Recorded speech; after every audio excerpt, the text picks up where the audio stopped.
Welcome to the Books Brothers Podcast, a book club turned podcast where each week we read books, reflect on them as they relate to our life, and connect with each other by sharing our experiences. I'm Adam. I'm Rob. I'm Flez. I'm Thomas. I'm Matt. I'm Garrett. Well, welcome to Season 3. We're excited to start this season where we'll be reading and discussing the book, The Blue Zones, 9 Lessons for Living Longer from the People Who've Lived the Longest by Dan Buettner. In today's episode, we'll be discussing the preface and chapters 1 and 2. But first, a word from our sponsors. Attention, wise and seasoned folks. Are you tired of missing out on the vaping trend? Fear not, introducing Silver Cloud, the perfect companion for your oxygen tank. It's just another day sitting on your porch, sipping chamomile tea and reminiscing about the good old days. But wait, something's missing. A puff of nostalgia. Welcome, Silver Cloud. Designed with our beloved seniors in mind, the Silver Cloud combines elegance, practicality, and a touch of rebellion. You'll be all they can talk about after bingo night, and the grandkids will think you're lit, no cap. Silver Cloud seamlessly attaches to your oxygen tank. No more juggling tubes, just vape and breathe simultaneously. Choose from classic flavor options like grandma's apple pie, vintage vanilla, or asbestos tile ceiling. Remember, life is short, but your vape rips don't have to be. Get your Silver Cloud today and puff your way to eternal coolness. Disclaimer, this advertisement is purely fictional and meant for entertainment purposes. Always consult your doctor before using any vaping products. Yeah. Dude, mothballs would be a good flavor. Shoot, I should have thrown mothballs in there. You're right. So before we get started on the reading today, I first wanted to lead with why we decided to read this book for the Books Brothers podcast and what we are excited about as we read and discuss the topic of blue zones. Thomas, can you speak a little bit to this? Yeah, so at first glance, Blue Zones, Secrets to Living Longer might be a title that you'd think, why are these guys in their early 30s reading this book? You know, what's the deal? Kind of seems like a boring book, kind of seems not very relatable to this kind of demographic. And in a sense, I guess I agree, but this book was made into a Netflix documentary, which I think Rob actually told me about, and I think we've both watched it.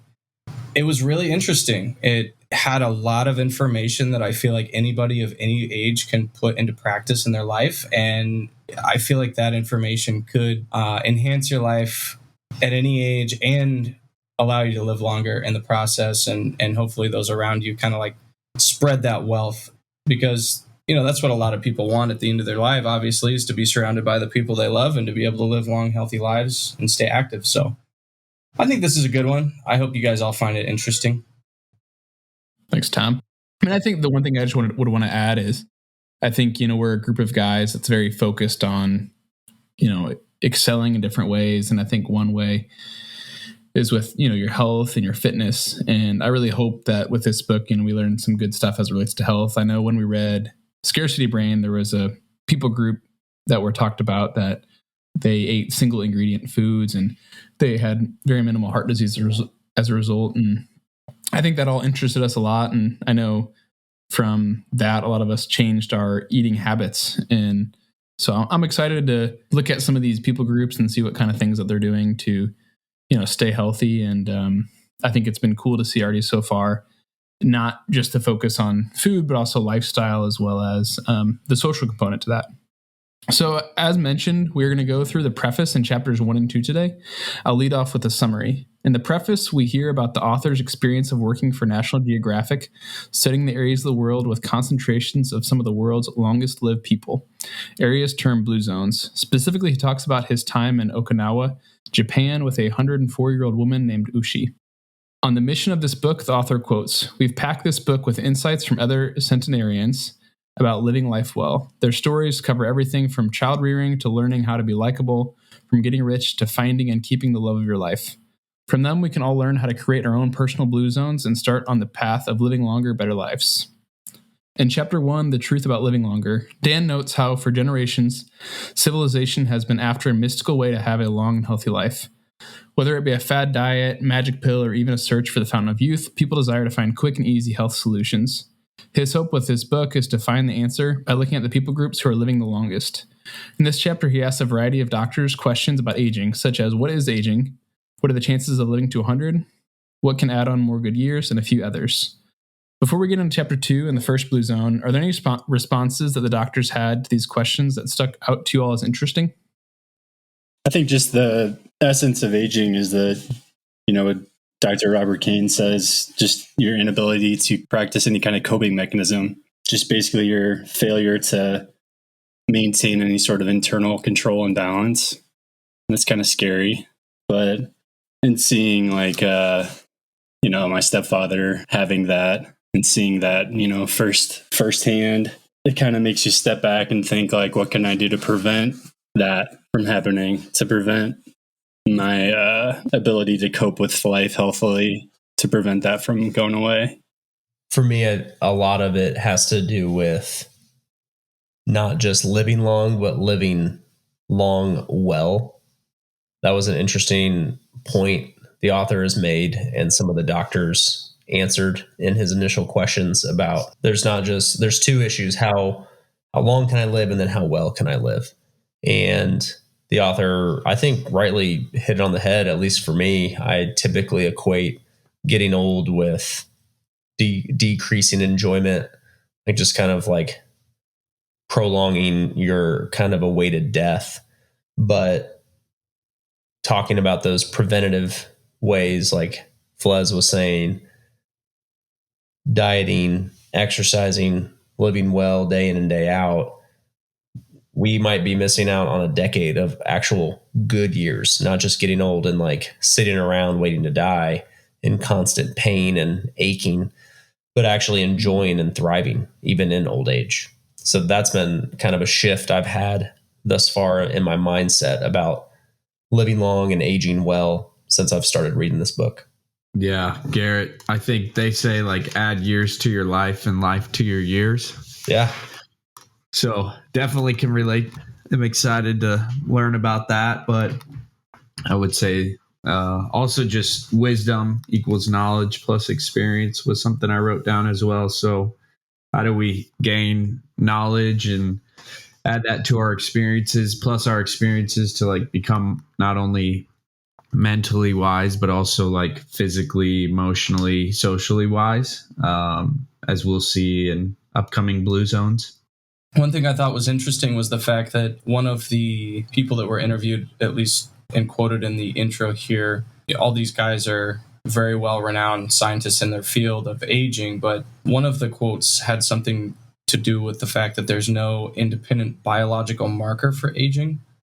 So in other words, aging seems to be able to be measured in different ways, and we still, I think, from what I can tell so far, don't really know a lot of things about the process of aging. And this book is nice because I feel like it gives us real results of lives lived, and it's not just kind of a theory or speculation, because these people, regardless of the markers, they're winning in this aspect. Yeah, I think one thing that I remember learning as it relates to aging throughout education, and Adam, I'd be curious to hear what you have too on this, just that like aging is the result of the accumulation of inflammation. And so I feel like in so many dietary conversations and life conversations, people talk about like, how do you avoid inflammation? I mean, you see it like all over like ads and stuff, because essentially like, as that first quote that Adam mentioned, like the body's inability to cope with that change plays a role. But that was kind of one way I would always learned it, is like the body has more accumulative inflammation and struggles to deal with it. The question about is there a pill that can extend your life? I mean, I think it's cool to be addressed. It's something that I think of someone who's like having worked in healthcare. It's like, that's what's on everyone's mind. And on this topic, I mean, just a couple of years ago that like weight loss medicine came out. Do you guys remember what it's called? Ozempic. Yeah. And Adam, I was curious to hear what your thoughts were on that in particular, just because it's one where it's like right now it's being touted as like, this is so different, this is going to change things. But I don't know, like, being like a pessimist and being someone who has been, try to make healthy decisions, it's like, it's just going to be another thing that doesn't work. And, but I think it really is being propped up as a huge game changer. But Adam, do you have any thoughts on it? Yeah, I remember seeing some of the data coming out on that I don't even know, like in 2020, maybe. I remember seeing some of it for the first time. And it's like, oh, yeah, this is going to be it. And there's some really interesting data on it. Are you guys familiar with this medicine we're talking about?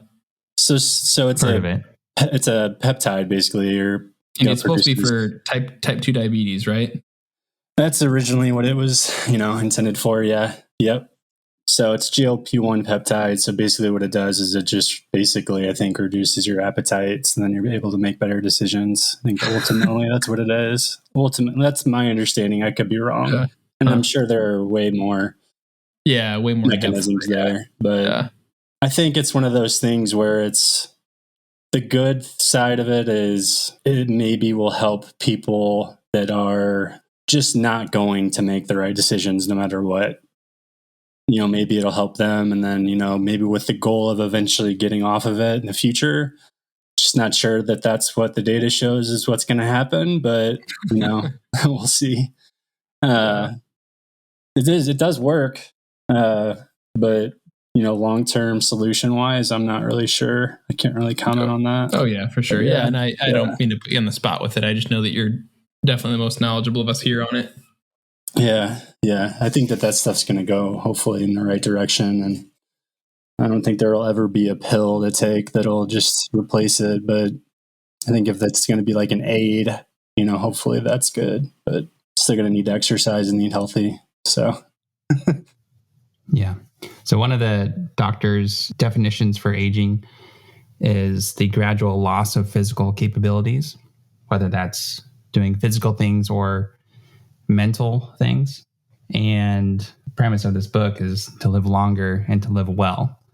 But honestly, I would love to live well into my later years, but I don't know if I want to live long.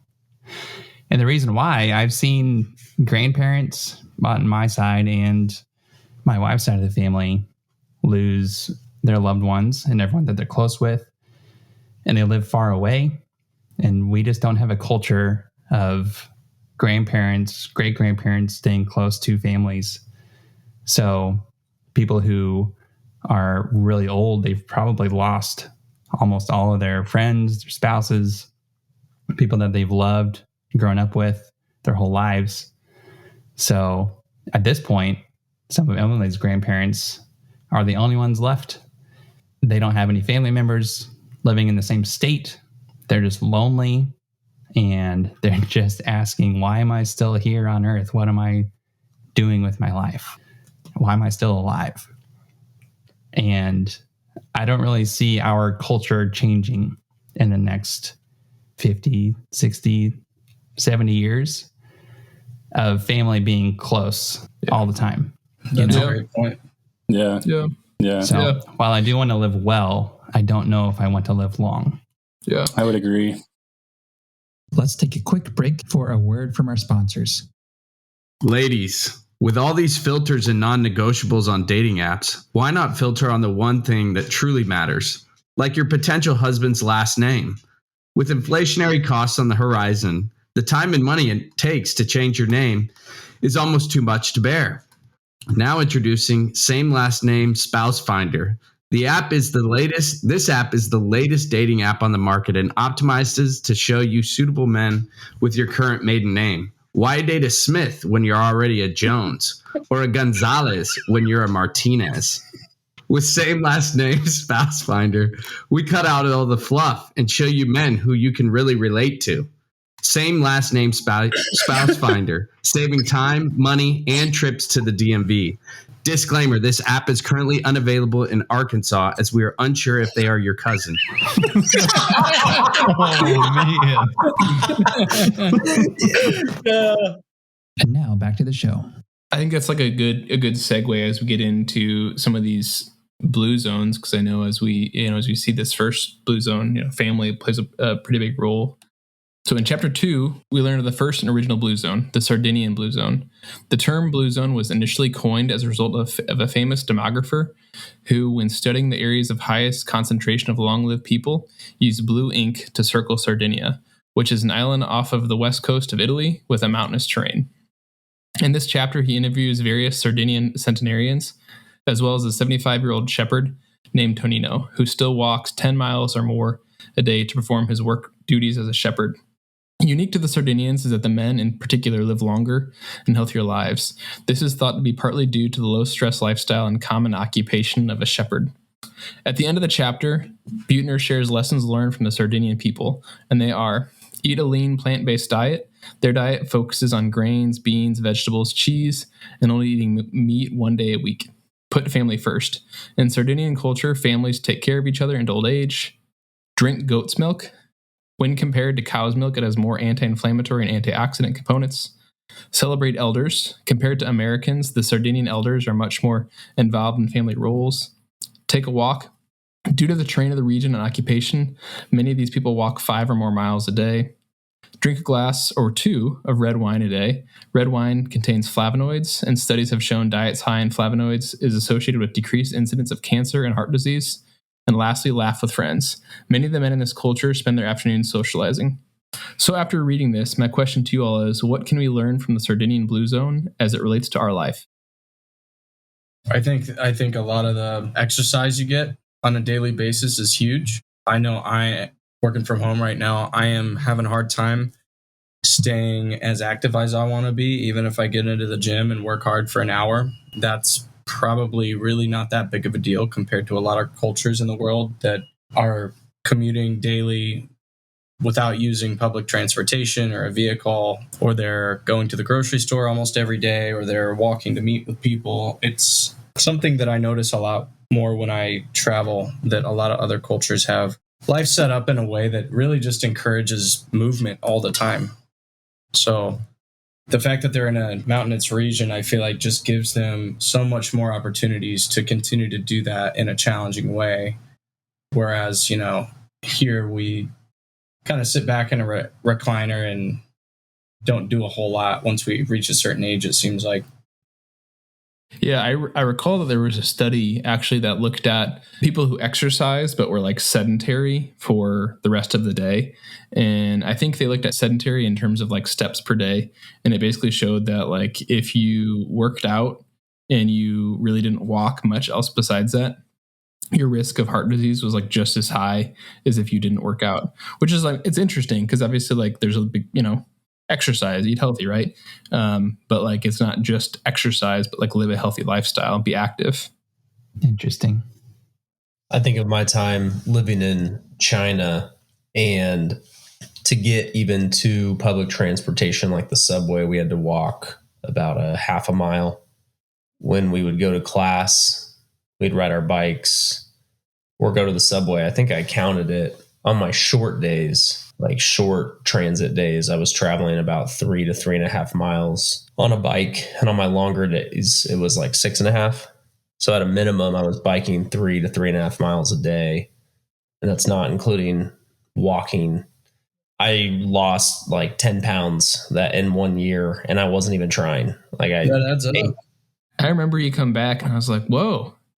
You just look different, like not like it, not like before it was any like bad or anything, but I was like, well, you like had thinned out.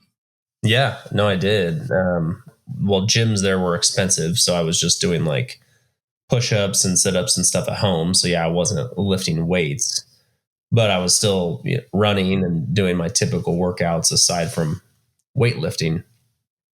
And yeah, it just happened naturally. I was eating. I wasn't really focused on portion control at that age. I was eating until I was full every meal, and I was still just naturally losing weight. And to that point of just being sedentary, driving to work, and yeah, the gym's down the steps. So I work out, and then I take the stairs up, 2 flights of stairs, and then I can just sit at my desk or just stay on that floor all day until I head home in my car.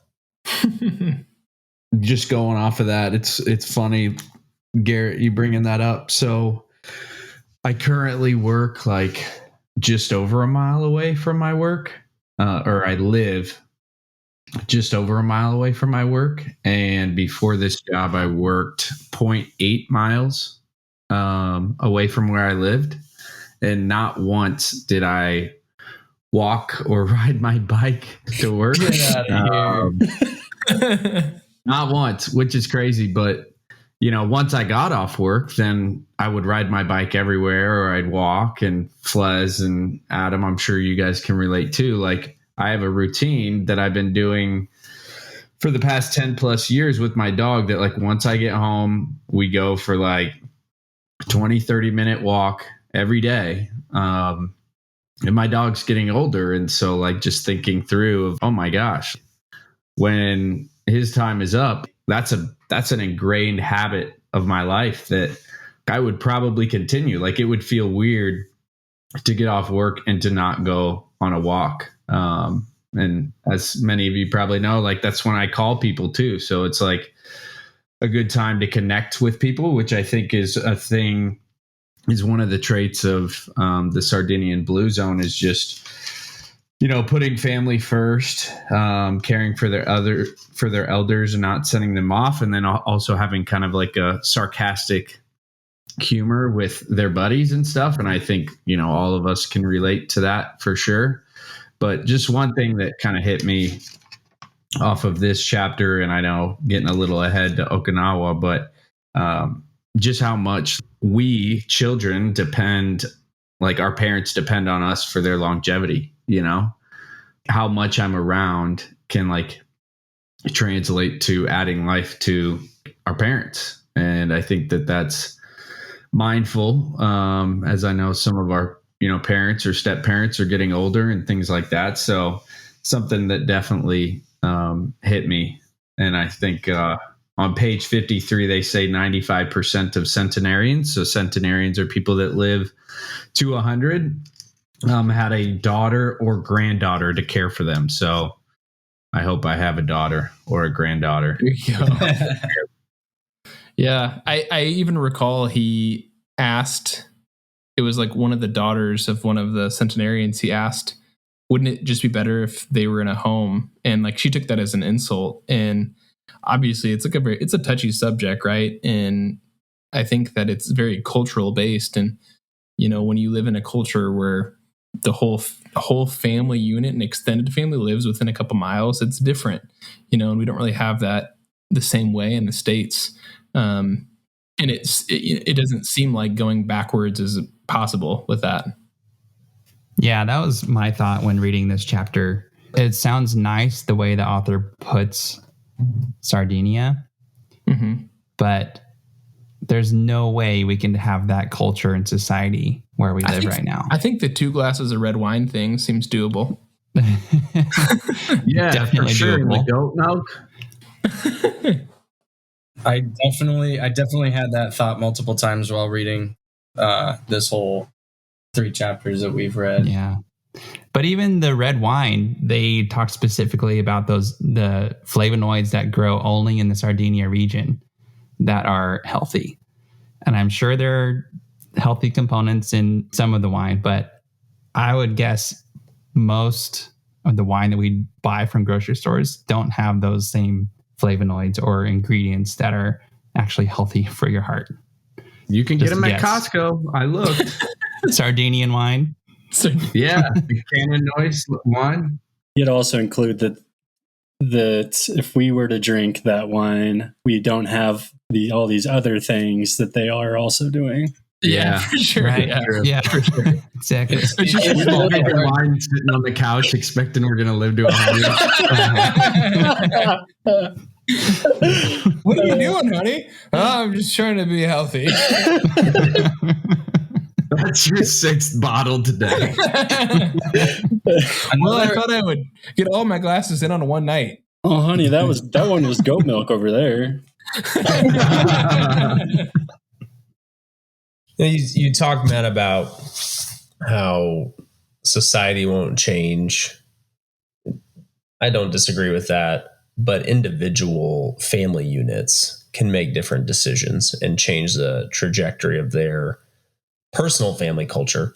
So my mother-in-law has effectively retired from her job and has moved in with her mom and takes care of her almost full time. And there's no way to prove it, but I believe it very adamantly that my grandmother-in-law would be dead by now. There is no way she would be alive. I mean, we keep thinking, oh, this will be the last Thanksgiving with her, and then she just keeps going. And I think it's because she has a family member dedicated to take care of her, that takes care of her more personally and intimately than a senior living center or something like that. Yeah. So the whole neighborhood where she lives, probably not going to change, but individuals and their own families can make different decisions, and maybe that will have some ripple effects. And yeah, who knows where some counties or some neighborhoods will be in 50, 60 years. But because a lot of this, like what the book is saying, it's a daughter or a granddaughter. Yes, you need community, but it's family who's taking care of you. And those are individual choices, not a community level choices. Well, is there anything for you all, like particularly in this chapter about the Sardinians, that like you would say like inspired you, or anything that you're like, oh, like I like that, like that's something I might try to incorporate a little bit into my routine? I think the walking was a big one for me. Just moving, just being active, trying to be active every day. That's something that we can easily do, and we should make time for. I'm definitely interested in trying goat's milk now. Oh yeah. Straight from the goat. Straight from the goat. Do you think the first guy who tried goat's milk was like kind of looked at as a weirdo? I mean, I'm sure the same was true for the guy who tried cow milk. You know? I always wonder about that. I was telling Ruth about this book earlier this week, and she said the exact same comment of like, how did we get to drinking the milk of cows? They probably had one or two glasses of red wine first. Yeah. Well, it's a very, like, drinking cow milk is very American too, isn't it? I think so. Yeah, for sure, man. We all grew up in the freaking epicenter of Midwest, yeah. Drinking milk, eating beef and corn. I mean, Garrett, Yeah, I know The Garrett, American Royal. Garrett, you lived in China for a while. I mean, people don't really drink milk there, right? I mean, Yeah, I'm trying to think. I mean, tea is a lot bigger in other countries that I've visited. Like not tea bags that we think of. Which I'm not joking, Rob. I'm not joking, Rob. If that bloody nose doesn't stop, try a tea bag. That'll. I'm being serious. I'm being serious. No, Snailen, to answer your question, I mean, I think fruits and veggies are going to come into play. So obviously trying to incorporate that with more single ingredient foods, definitely trying the goat milk, going to try and get my hands on some of this wine too. But I think just, cherishing, seeing family is one thing that I'm taking away too. So Yeah, laughing. That's a good one. try not to be so serious, Rob. Yep. Celebrating elders, obviously, right now for me. That's a big one. That hit me hard. That's tough. That's a tough one. But yeah. yeah, I know Adam and I had a conversation earlier this week about our grandparents and such and families and such. And I talked about my grandma, and yeah, it just definitely makes you think about it more. Yeah, I feel like it's like, well, you can't take time out of your day to like take care of them because you have to do your career and your stuff. Like that's how our culture is. I'm curious how much Marianne's been super hot on just making sure we really like observe the Sabbath and try and really rest and not work or keep any sort of like chores and work minimal. How well would you say you guys are at honoring that commandment? Not well at all. It's one of those things that I feel like, again, our culture, that's actually one of the things that I'm starting to notice in these cultures is the speed of life and the speed at which people live. And by that, I mean the speed at which you're expected to produce something or perform or get left behind is so much different than what I'm used to and what we were all raised in. I mean, that you mentioned the Sabbath, and that almost feels like something that in the United States, at least, you're definitely going to feel, which is probably the way it's supposed to be, but you're definitely going to feel like the odd man out if you actually don't do anything on Sundays, if you actually take that day to rest, because so many other people won't. So I think I got this from that John Mark Comer dude. Your Sabbath doesn't technically have to just be you don't do anything on a Sunday, you know? It could be Right. I've chosen it as like, yeah, no, I know you know that. I was just pointing that out. But like I've tried to like 10 a.m. Saturday to 10 a.m. Sunday, no work, like just do like what I want to do. Even that is hard. Yeah. Yeah, like not do chores, not, laundry, dishes, just like actually like take time for you. Yeah. I mean, I'll do like some of that, but then there's like that downtime where you're like, okay, now I could do this. I could do, it's hard to take a complete day off for sure. I mean, if everybody did, to your point, Rob, if everybody did in our culture, how many things would start to pop up during that time that's exactly the type of traditions and cultural get-togethers and relationships in that time that we actually put aside. I think it would be a lot. I think we would have more family time, we would have more laughter and more relationship building, and things would feel less stressful. You'd have a break every week that everybody kind of honored. I mean, I think there's a lot of wisdom in that tradition for sure. Yeah, I mean, it definitely feels like the Sardinians have that sort of mentality, at least after a long day's hard work. They sit down, they crack jokes. They say? How many hours did they say they worked? Shoot, man, they'd be at those like temporary huts where they were technically shepherding for days on end too. Yeah. But I mean, he notes too, like shepherding is pretty laid back work. I mean, it has hard moments, but it's. Rob, has it been tough to just kind of be, I guess you might feel idle on a Sunday, but has it been tough to honor that? Well, she's been more focused on it here recently, but typically I volunteer on Sunday nights with youth group and kind of feels like work. And I took a couple of weekends off of that, and that was really nice to not have to have that lingering feeling of, I have to be done with whatever by this time so that I can get there and volunteer and then come back. And then, it kind of opens up your night to be present to your wife or to have whatever you want to do. So that's been an interesting dynamic of like resting on the Sabbath means technically not building God's kingdom, but I mean, not like serving, too in that. Yeah, not serving. So maybe not in a direct way. But no, I think it's something I want to really focus on more.